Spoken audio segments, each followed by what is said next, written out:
I start a trip tomorrow, a 3-day trip. I'll have a layover in San Diego. So tonight, I am just getting my uniform ironed and I'm going to get my bag repacked because I just landed from, oh, I left the iron on the shirt. I just landed from Tucson, Arizona a few hours ago, like 3 hours ago, made dinner. Now I am packing my bags. So come with me on today's adventure. My name is Marissa and I'm a flight attendant with a major US airline. Like I said, come with me on today's adventure.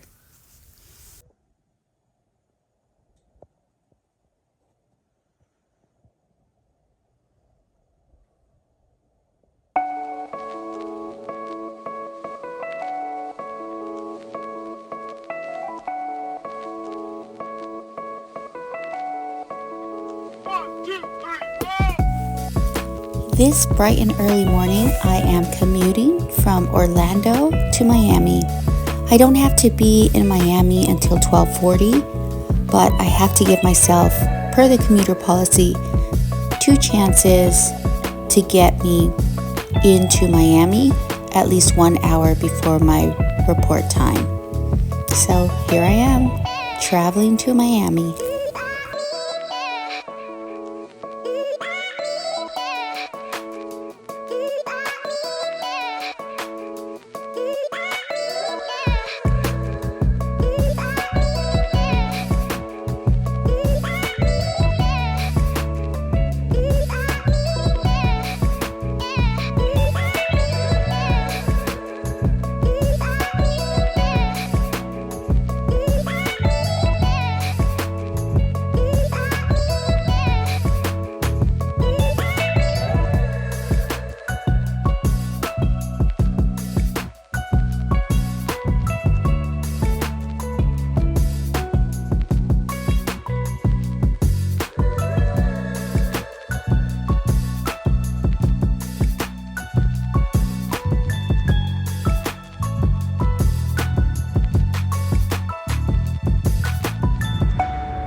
Today I start a 3-day trip with one layover, and the reason why that is because I have a 28-hour layover in San Diego. So right now I'm on my way to gate D50 and I will be flying from Miami to Charlotte and then Charlotte to San Diego, where I will lay over for 28 hours. So not bad of a trip. And then on my 3rd day, I get back to Miami super early. So come with me on today's adventure. I forgot to mention, now that my suitcase is fixed, it just rolls so nicely. It's so nice to have a working suitcase.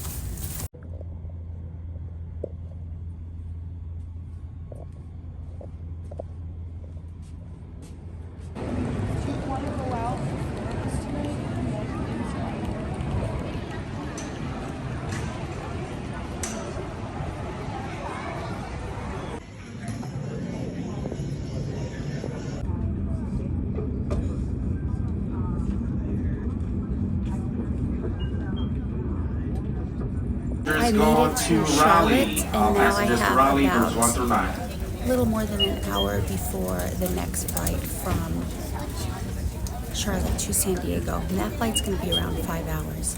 But I am festive. I have my snowflake brooch, and I have my Christmas necklace with gingerbread men. This is a busy airport. I think I'm just going to watch something on my phone for a little bit. I've been watching 6 Feet Under, that old show. I've never seen it before, and I'm actually interested in it. It's very intriguing.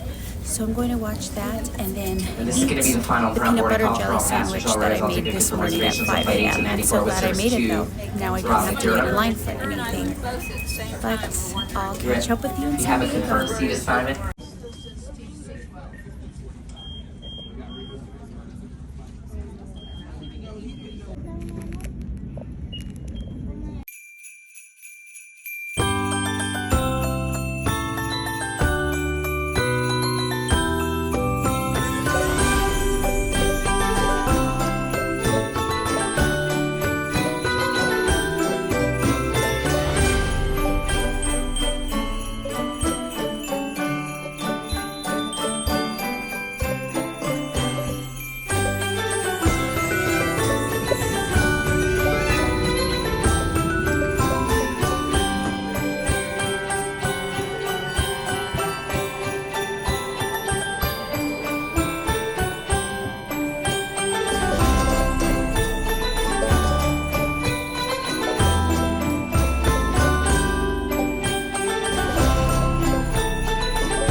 Okay, so here I am in San Diego.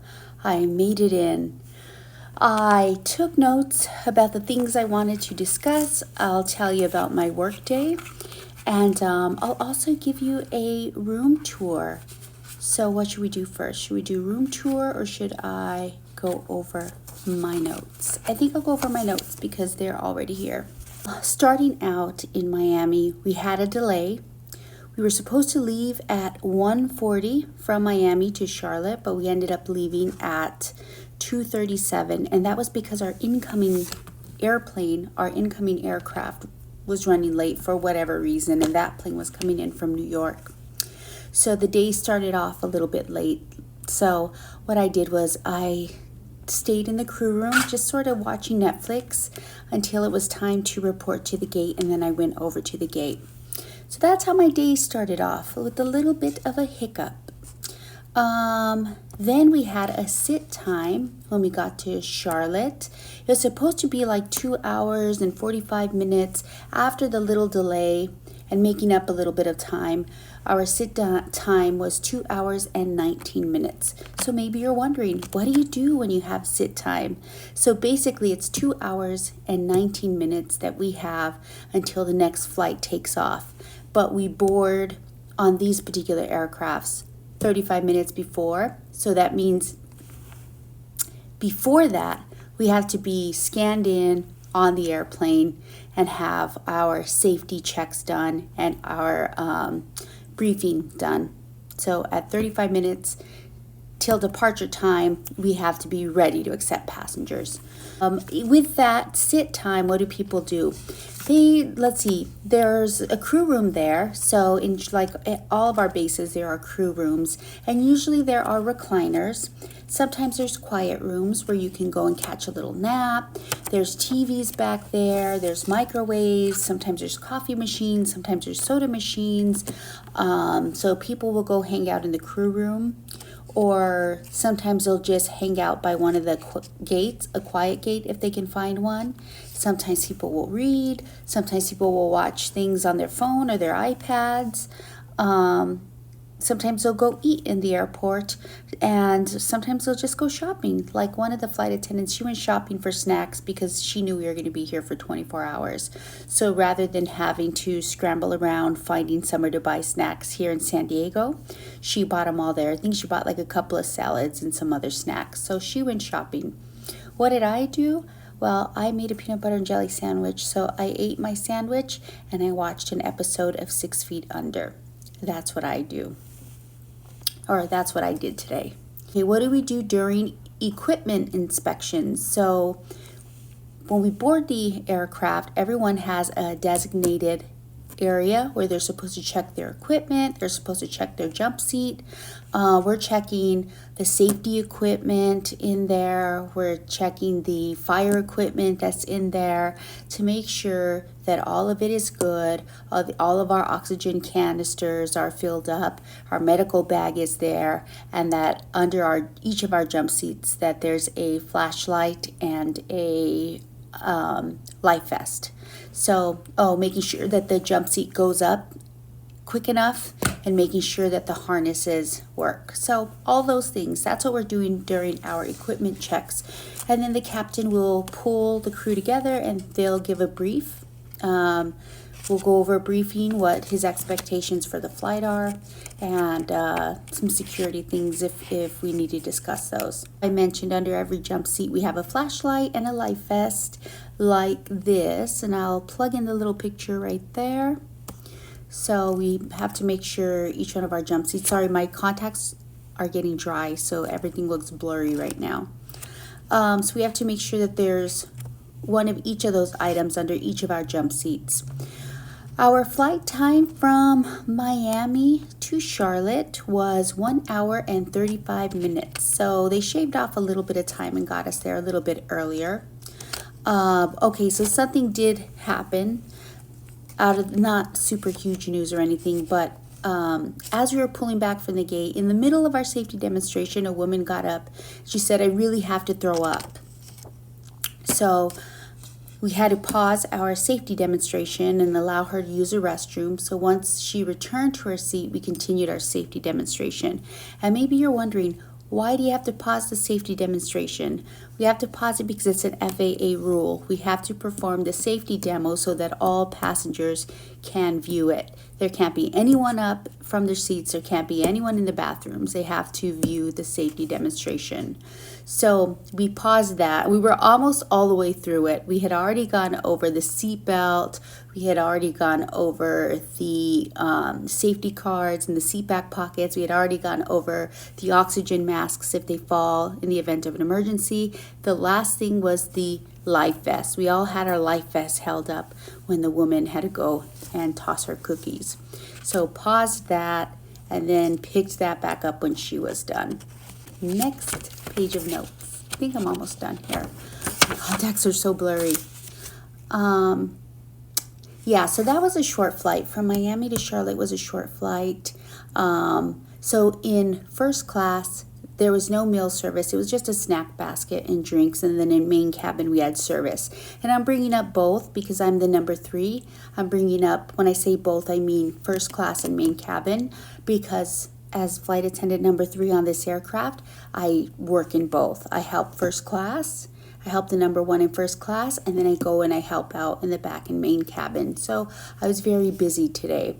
I was in number 3 on the Boeing 737 from Miami to Charlotte, and then from Charlotte to San Diego, we were on the Airbus 321, and I was the number 3 on that. So from Charlotte to San Diego, we were supposed to leave at 6:44. We ended up leaving at 6:50, so just a few minutes late. Yeah, so we were different airplanes. So first leg was on the Boeing, second leg was on the Airbus. And so when that happens, you have to, sometimes what you're responsible for, your responsibilities change, your portion of the aircraft that you're supposed to check for safety and emergency equipment changes, and sometimes your jump seat changes, and it definitely changed on this one. On some Airbus 321s, there are 8 emergency exit doors, so 4 sets. One times there are only 3. But on this one, there were 4, so my jump seat was at the 2L and the 2R jump seat. So 4 sets of emergency exit. There's the 1L and R, so 1 on aircraft left, 1 on aircraft right. And there's the 2L and R, 3L and R, 4L and R. So I was at the 2L and R, and my jump seat was near the emergency exit 2L and R. So in the event of an emergency, I would be in my jump seat, and those would be the doors that I'm responsible for. Oh yeah, so I had an additional responsibility on the Airbus. I had to brief the overwing exit passengers. No, why did I say, look, I'm tired. It's 9 p.m. here, so it's like midnight. It's 9:30. It's 9:30 here, so it's 12:30 a.m. in Florida, Miami.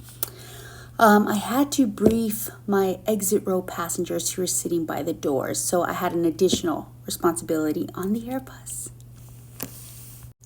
So that's it for notes. I'm trying to be a little more in tune and writing down little things that I do in my job throughout the day so I can try and paint a better, more thorough picture of what my job as a flight attendant entails. But if you have questions, let me know what those questions are. Now I'm in beautiful San Diego. It's cold outside. I still don't have a uniform jacket, like an outer all-weather coat. I don't have one. I lost mine, and I can only buy one like every 3 years. But let's see, I'll do a room tour because this is kind of like an old-timey hotel. It's very beautiful in the lobby. I did take video, and the Christmas decorations are very pretty. The rooms are quite spacious. The bathroom's very spacious. The bathtub is big. So let's do a room tour. Follow me. So if we walk down from this hallway In turn, we have this little corridor.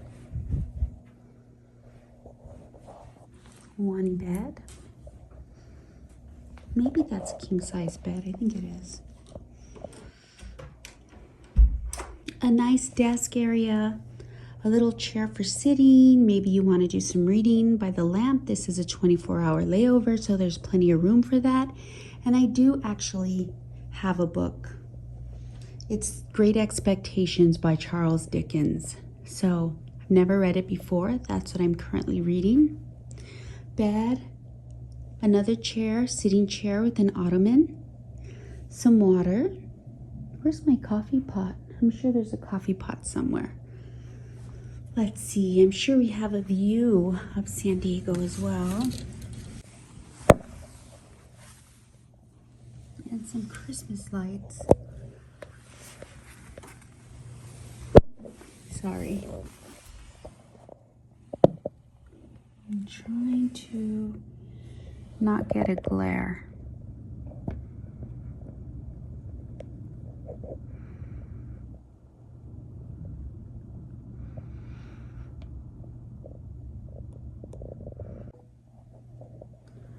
And if we carry on this way, we get to the bathroom, full-length mirror, a big vanity here, a closet with some plush robes, fresh linen, towels, a luggage stand, a bathroom, and a nice big tub.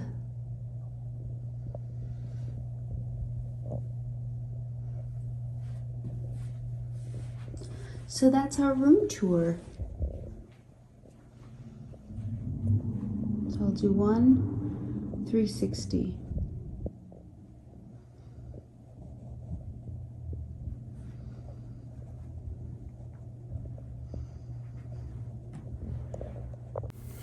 And so that is it for today's trip. That's all there is to report. I hope that I was a little more thorough. And if you enjoyed this video, please be so kind to give me a thumbs up. And to see new videos, if you have not yet subscribed to my life as a flight attendant, then please hit that subscribe button. Until next time, bye guys. Good night. Bonjour. Oh no, that's not. Is that good night? I don't know. Good night. Bye.